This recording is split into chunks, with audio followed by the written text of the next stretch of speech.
Welcome to St. Mark's Small Group Experience, focusing on vocation with this book, Listen, God is Calling. We are recording some brief introductions to kick off your discussions together.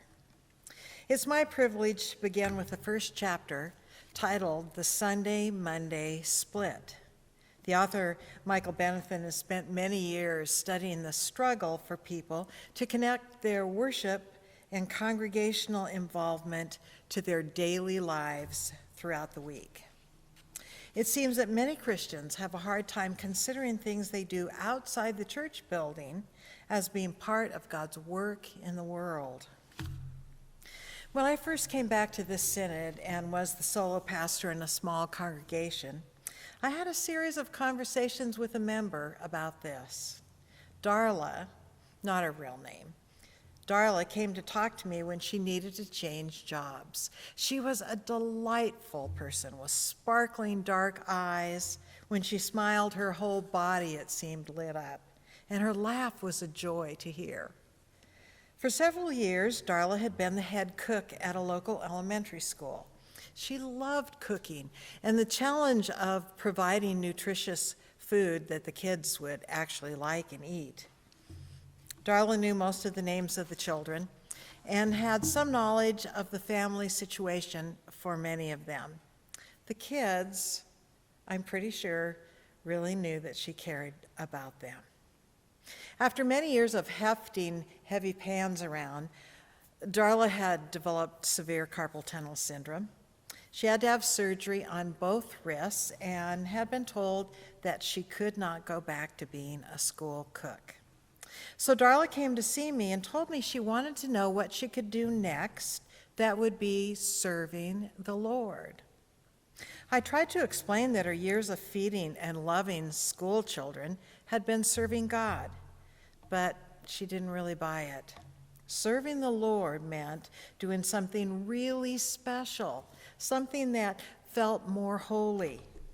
I think she was quite unsatisfied by my attempts to talk about doing ministry in ordinary work.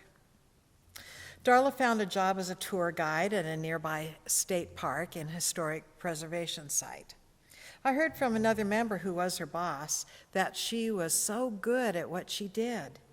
Her good humor enlivened her presentations, and her authentic interest in people was warm and embracing.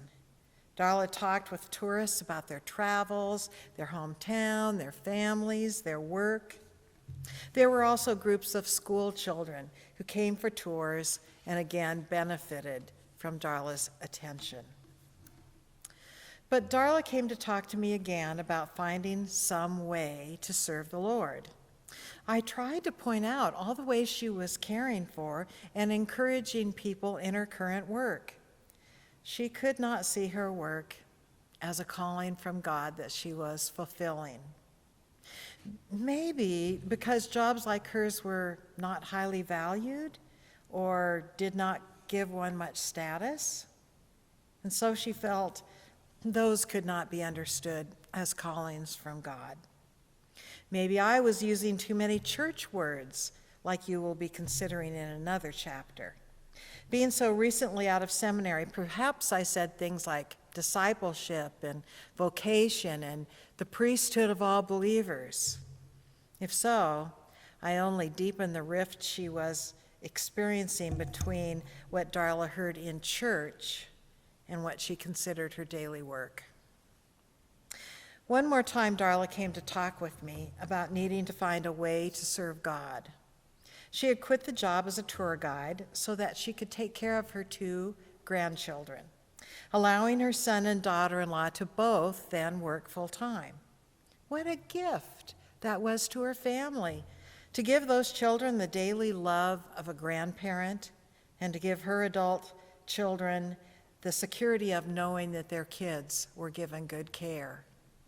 I tried, I really did, to help Darla see that she was living out a role given to her by God. I shared some of what Martin Luther had said about the holy office of parenting, but once again, I failed to affirm her calling in Darla's understanding.